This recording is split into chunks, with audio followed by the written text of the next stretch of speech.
Nagmistulang dagat ng pananampalataya ang St. Peter's Square sa pagdiriwang ng kanyang kauna-unahang Easter Sunday Mass ni Pope Leo XIV.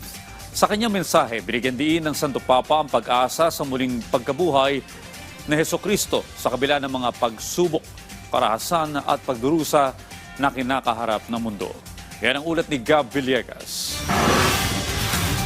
Tinatayang 50,000 mga Katoliko ang dumalo para makiisa sa kauna-unahang Easter Sunday Mass ni Pope Leo XIV sa St. Peter's Square sa Vatican kahapon ng hapon, oras sa Pilipinas. Napapalibutan rin ng tinatayang aabot sa 65,000 mga bulaklak ang St. Peter's Square na nanggaling pa sa bansang The Netherlands.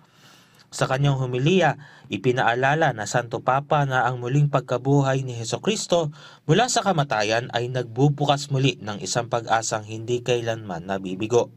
Kinilala rin ng Santo Papa na hindi madaling tanggapin ang pangakong ito dahil sa banta ng kamatayan sa loob at labas ng ating pagkatao. Dentro di noi, quando la zavorra dei nostri peccati ci impedisce di spiccare il volo, quando le delusioni o le solitudini che sperimentiamo prosciugano le nostre speranze, quando le preoccupazioni o i risentimenti soffocano la gioia di vivere, quando proviamo tristezza o stanchezza, quando ci sentiamo traditi o rifiutati, ma anche fuori di noi la morte è sempre in agguato.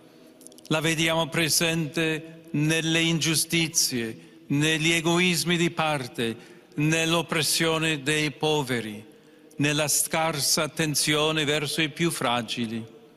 La vediamo nella violenza, nelle ferite del mondo, nel grido di dolore che si leva da ogni parte per i soprusi che schiacciano i più deboli, per l'idolatria del profitto che saccheggia le risorse della terra, per la violenza della guerra che uccide e distrugge. Binanggit din ng Santo Papa ang paalala ni Pope Francis mula sa kanyang unang apostolic exhortation na Evangelii Gaudium na ang muling pagkabuhay ni Kristo ay hindi lamang nangyari noon, kundi isang buhay na patotoo na nagbibigay buhay sa mundo. La Pasqua è la nuova creazione operata dal Signore risorto. È un nuovo inizio, è la vita finalmente resa eterna dalla vittoria di Dio sull'antico avversario.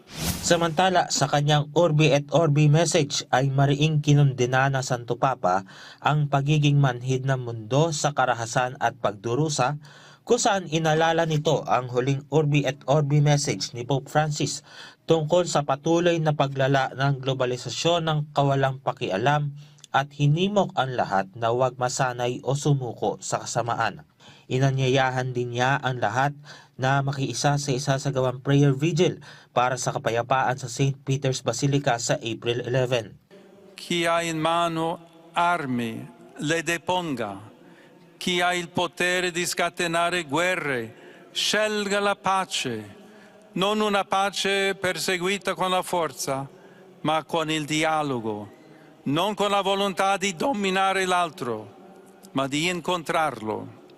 Abbandoniamo ogni volontà di contesa, di dominio e di potere e imploriamo il Signore che doni la sua pace al mondo funestato dalle guerre e segnato dall'odio e dall'indifferenza che ci fanno sentire impotenti di fronte al male.